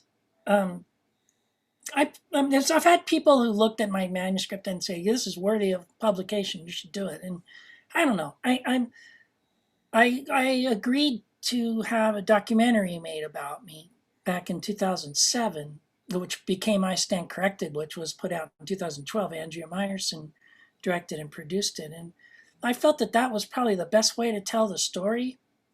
To keep people's head in the game so they wouldn't put down the book, and I still feel that that's probably the best way to tell the story. I mean, there's a whole lot has happened since the story arc of that film stopped, that maybe I should get down in a book. I don't know if people would read it or buy it. I don't know if it's worth it. If I were to be serious about it, I would need an editor. I'd need somebody to look at what I've written and take out I'm sure there's redundancies. I wrote a lot of it while I was on airplanes. When I was traveling a lot with Doc Severinsen, I would keep a sort of a diary or write it. I'd try to write in it every time I was on an airplane. In fact, I was on my first laptop. So I'm sure I didn't write it with an outline next to me and where I would escape redundancy. So I would need an editor, But yeah, I mean, if a publisher was willing to, well, we haven't been able to find a distributor for I Stand Corrected. Yeah. And it's a very worthy movie. I'm sure it would make money for whoever were to pick it up. And it would play. It plays to all audiences. It's not like it's only for LGBT people. Yeah. But that's never been able to get a distributor because nobody wants to pay rights and clearances for the TV footage and the music rights and clearances that are in that film. Yeah. So I don't know if people would be willing to put out a book, pay for publishing on a book I would write. If they aren't willing to put up money to distribute that film, obviously the powers that be don't see a market. Yeah. I noticed you gave me a link with Bob Dorough. Can we watch that? Oh yeah, I was so lucky to get to play with Bob. The person that hooked me up with Bob, I think, was Ruth Price. Oh. He was out here playing at the Sorry. He was out here playing at the old version of the Jazz Bakery, the very first venue that opened. Before it was in the bakery building, it was across the parking lot and then set back a little ways. There was I remember that. And one of the first shows at that old original Jazz Bakery was Bob Dorough, and Bill Takacs was his bassist at the time, was not feeling well. So Bob came out here and needed a bass player, and Ruth Price hooked us up. That's when we met. And I was a huge Bob Dorough fan. Already I was a huge fan of his. I had a bunch of his records, and I was thrilled. He was an idol of mine. And such a sweetheart. What a great guy. My God, what a mind. I know. And then we played over the years. I played with him several times here in LA.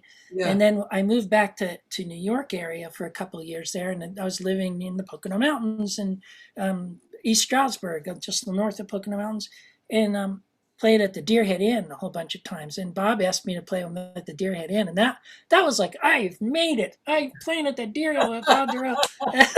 That was a highlight. But he would come out to L.A. and often call me to do stuff. He would come out here and do stuff for Disney because Disney bought Schoolhouse Rock. Yeah, right. So he would do like Disney parties and things, and so I would play for him that time. We got to be good buddies, and this particular one is from I think it was after we did the last Disney thing. They did a thing at the Echoplex, I think it's called. Yeah. Yep. And it was a Schoolhouse Rock / Bob Durrell jazz show. So the first half of the show was playing regular jazz. That's good. King Wenceslas. How'd that get on there? That's because I hit the wrong. That's me and Mel playing alone. But That's then like Paul DeBartolo on the bass. yeah, it was a duo gig with the Milwaukee Symphony and Doc Severs. That was before I started working with Doc. Let me think. Oh yeah, Echoplex.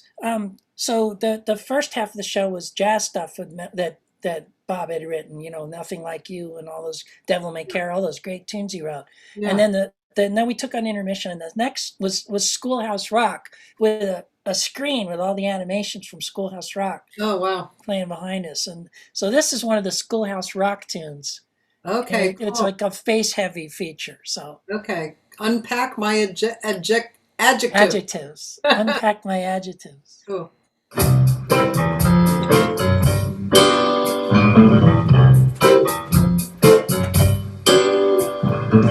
Got home from camping last week.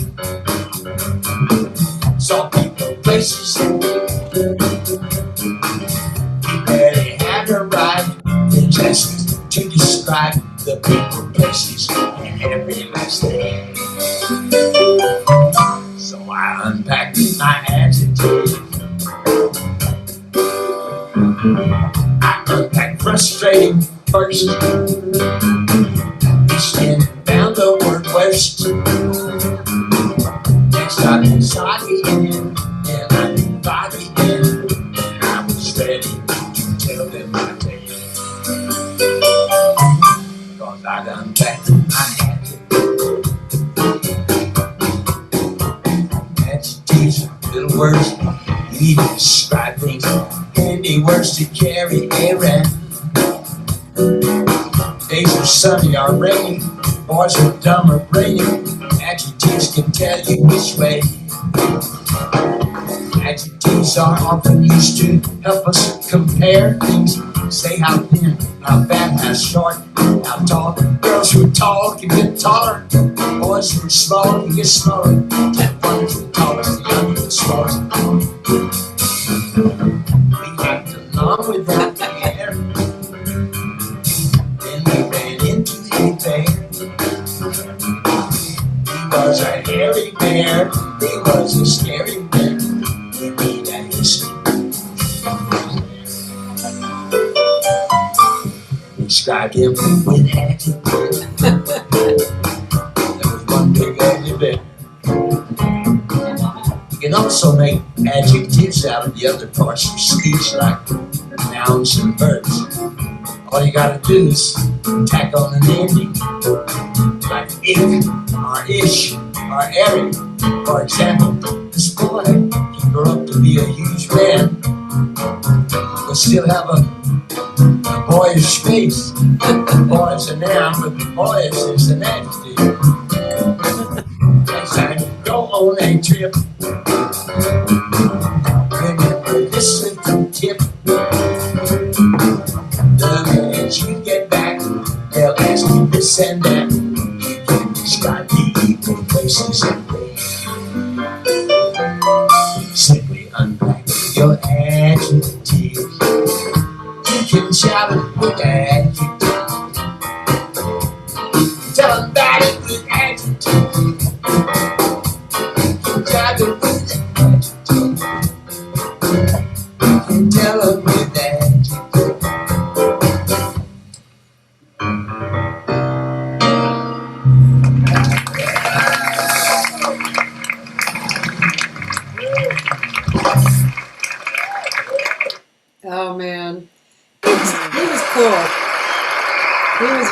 cool, man. Oh, you're on my playlist there.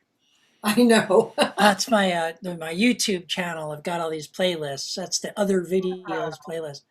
Let's see. That's Oh wow.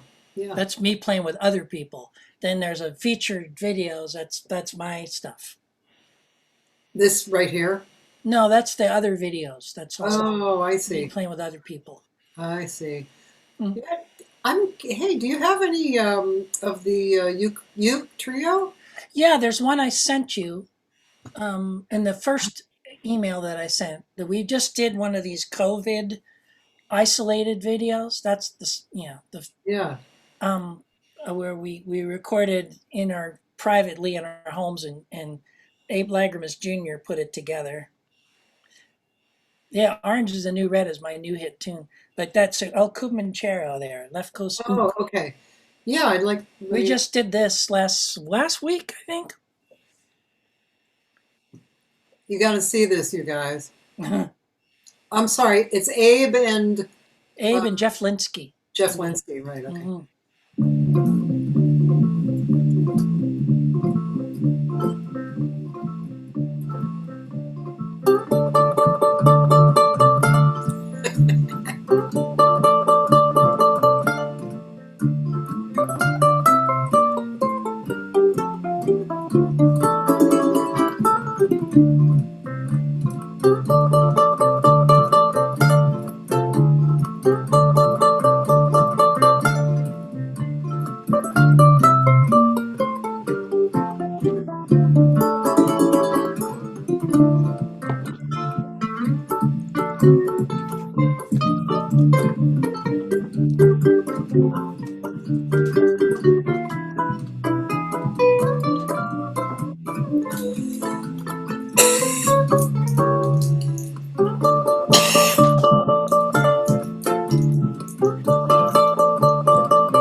Face, face.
Whoa!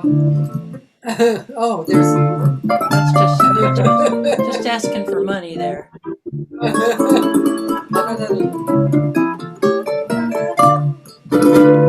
No, that's great. I love that. Yeah. Sorry. People were asking. Oh, yeah. Somebody was asking about latency. It's not. They're not doing it live. Who Yeah, did it first? Who started it? They recorded. Abe did it with a click track. He recorded his part with a click track, and then I put on mine, and then Jeff put on his.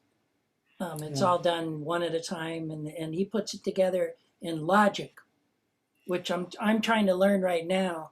I want to throw this interface I have now in the trash and get one that doesn't overheat, and Yeah. hopefully I'll be able to put together things like this soon. I'd love to do one with my band, with my trio. Yeah. We'll see. There's an app called Acapella where you can do it on Yeah. your phone. I got that, and by the way, your cat's beautiful. Thank you. That's blue. Oh, beautiful.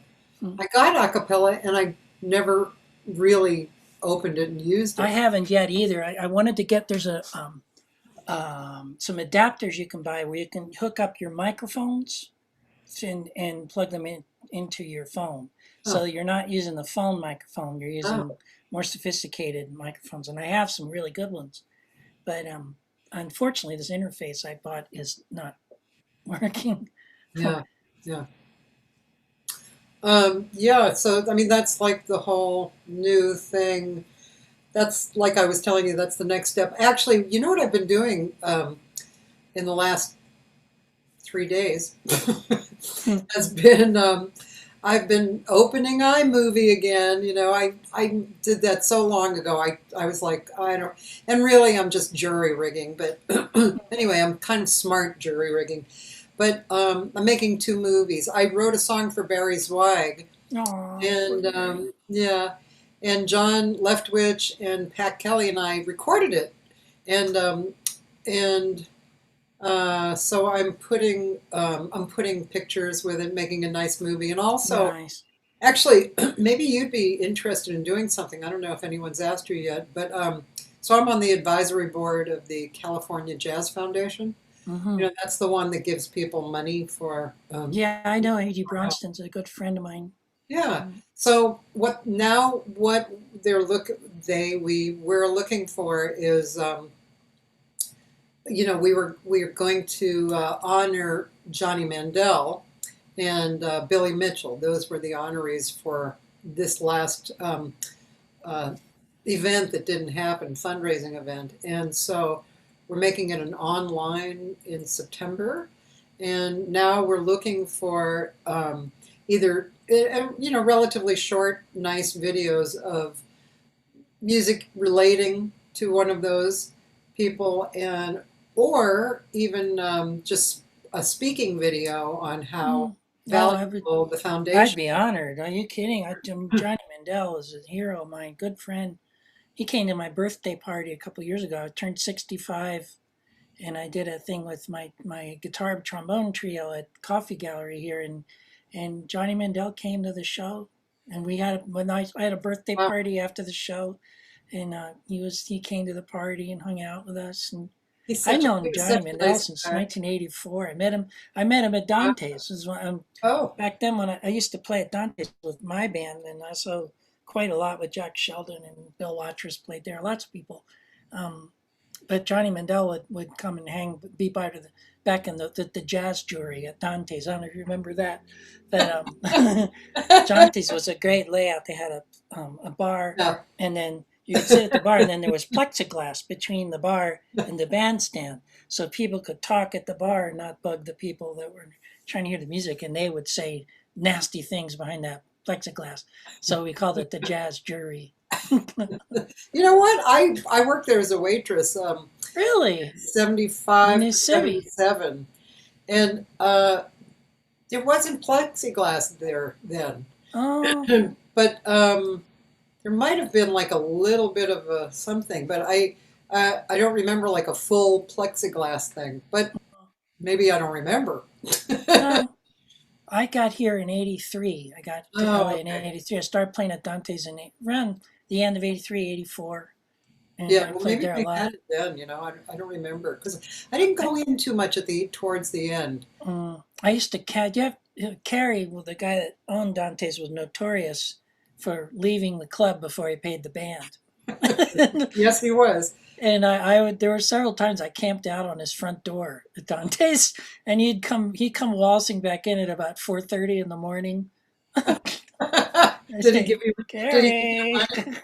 Yeah, he paid me. Came my way. We really? would make like $35 a piece. You know But he. that's how times were. I mean, I would Oh camp out yeah, for that $35 a man. he was Not, actually a really cool guy. I it really was actually nice. was very fond of him. And did you know that he was like a movie choreographer Yeah, he before? was a great dancer. Yeah, Yeah. he was in Guys and Dolls. He would danced in it. Hmm. Yeah, Yeah, I really liked him. He tried not to pay you sometimes. many times. There were so many musicians that would go to Dante's and drink for free because they wouldn't get paid to play there. So they would just drink their money. Right, You could just drink all night at the bar without him. exactly. And Those were the days. I don't know if Bob was still there as the bartender when you Oh started. yeah, yeah. He was the guy who poured. Bob Powell. Right? Yeah, I Yeah. remember him well. He came out after Dante's closed, many years, I think. He came out with a video of like all the, because he was a photographer too. Mm, And he came out with a video of, wow. yeah, when I wasn't in it. I was very. I'm probably not in it either. Let's don't worry about it. There's a lot of people you'd have to squeeze in that. Uh, let's see. Da. Okay. Kendra Shank says hi. Oh, Oh, cute. Leslie Leslie Zuria. She said, "This has been a mitzvah." Thank you, Jennifer. Thank you. thank you. And Joyce says, "How is Jam Kazam?" Oh, that's right. That's another platform, actually. Hmm. I heard at first people were excited about it, and then I heard people were not excited about it. I'm not familiar. Not familiar Yeah. at all. Then and Robin Cohn has to go, but Oh, she said thank you. And oh, Scott. Robin, hope we see each other again sometime. Scott Whitfield said October 4th. So is that when the maybe that's when the California Yeah, Jazz? he's part of the LA. Was it Jazz Foundation. LA Jazz Society. He teaches for them. Maybe he's Well, confusing.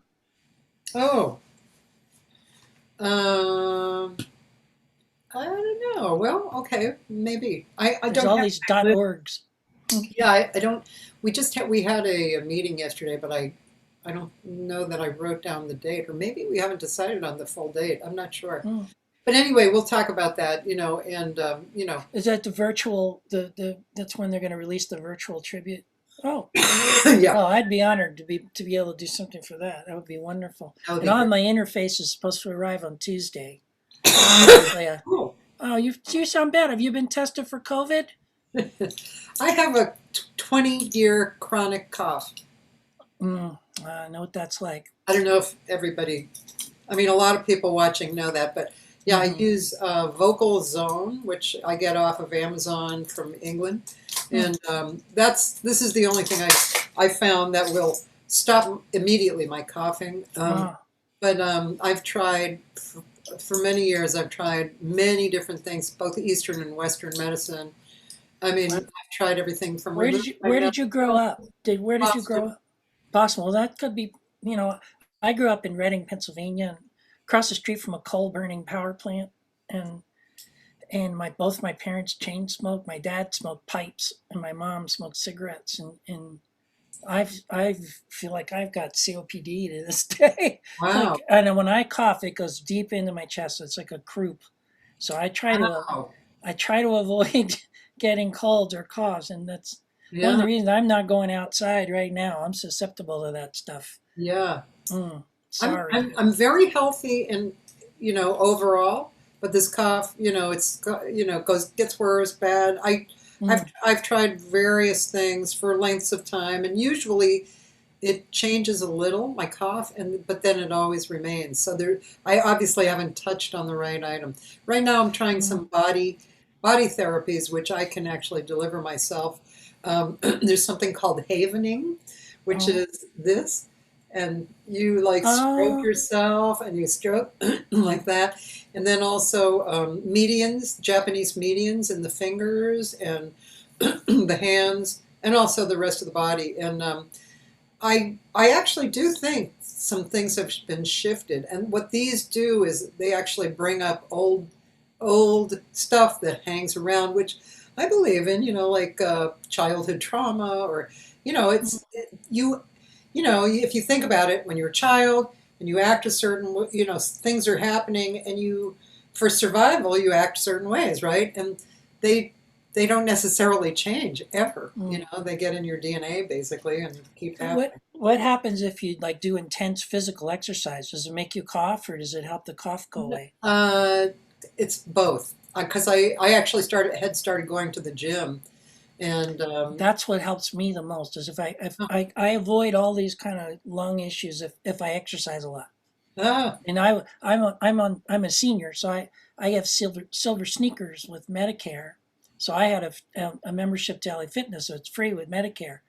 And I was going there 3 4 times a week and working out, and I was in the best shape of my life when this virus thing hit, and now I'm a blob. But so far the cough hasn't come back, fortunately, yeah, But I know what it's like. yeah, it's sometimes I get really annoyed. I'm just like Mm, over it. mm, Most of the time I'm like, whatever. But anyway, mm. so well, we're actually at the end. Oh, So I know it's unbelievable, isn't it? 2 hours. it um, flew by. no. Oh, somebody wants to know what kind of interface did you order, so he probably won't order. Um, um, oh goodness, I'd have to go into my email. It's a red one. It's red. uh, Anthony, did you oh, get that? I'm She looking got for one the. that had capabilities of what did you say of Well, EQ? I want to be able to not only do live streams like this, but I want to be able to record into Logic and separate the Right. parts. Right now, I can't separate the parts with this particular interface. Yeah. I go to lay down a bass track on somebody else who sends me a master, and they want me to put a bass track to it. Yeah. When I send them the bass track, it has their master on it. I can't separate the tracks, and it's this interface that's causing it. Come on, where's this? Here we go. It is order number. It's Focusrite Scarlett 2L2 third generation USB audio interface. Okay. Focusrite. That's interesting because Focusrite has been like a very suggested one. Yeah. Maybe Well, that's the one I had several people mention that I can't remember the name of it, but I had several people recommend it and send me links and check this one out. yeah. And some of them were audio engineers, and that this one should solve my problem. Huh. So that's what I'm after. And then I'm going to return this interface, Yeah. exchange it. Yeah. Mm-hmm. Well, Jennifer, thank you so much. What a fun hang. Yeah, I could go for another couple hours if you're into it. Thank you so much, Cathy. I'm really flattered that you think of me. I really do appreciate it. Oh, well, it's been my joy actually. So I'm really honored that you came on and gave 2 hours of your time and Oh, what else are you going to do, But you're a doll, and I really do appreciate it, and I appreciate all you do. thank you. Mm-hmm. Thanks. I'll just tell you and everybody who's on a little later in the week, tomorrow I'm having Andrea Wolper and Ken Filiano. So that should be interesting. They're from New York, for those of you who don't know. Ken's a great bass player. Andrea's a great singer. Was Ken out here? Was he Yes, out here? he used to live there. Yeah. They're more into the more abstract jazz. And then Tuesday is the 100th day that I've been doing this, so I'm getting interviewed. Wow. So I'm number 98? Yeah.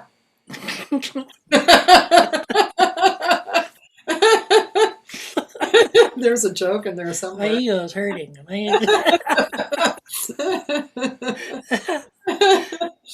And then you won't believe who I'm having Wednesday. You'll remember. Not everybody remembers him, but Lester Merle.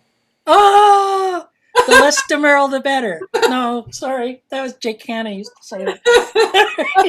Yeah, Les DeMerle. Is he still in Florida? Yeah, I saw him. Yes. Yeah, good player. Really a showy player. Real showy. Yeah. It's on a show. Remember he used to have that great club here? It was near the college, across the street.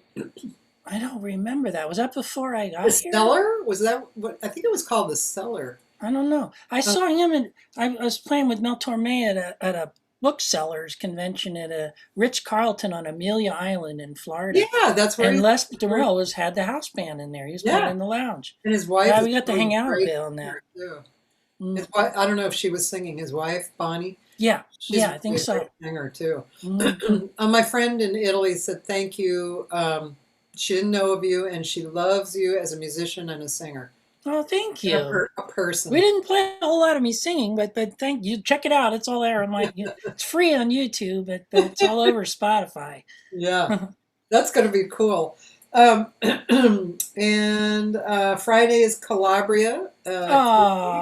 Maybe Bob will show up. Her husband, Bob McChesney. He's probably in the room. I probably, And then Saturday, a drummer from Chicago, Jack Mouse, who's played with a lot of great people. And Sunday, John DeVersa. Oh, great. That should be fun. Yeah, he's quite a player, boy. Yeah, he's a smarty pants. Well, he's a trumpet player. What do you want? They're all like that. I was talking to Ralph Humphrey yesterday, and Ralph, boy, he has the most interesting experience, right? He's got a lot of experience. Don Ellis first, Frank Zappa, and John DeVersa. Damn. It's a lot of reading. That's a really good reader. A lot of reading.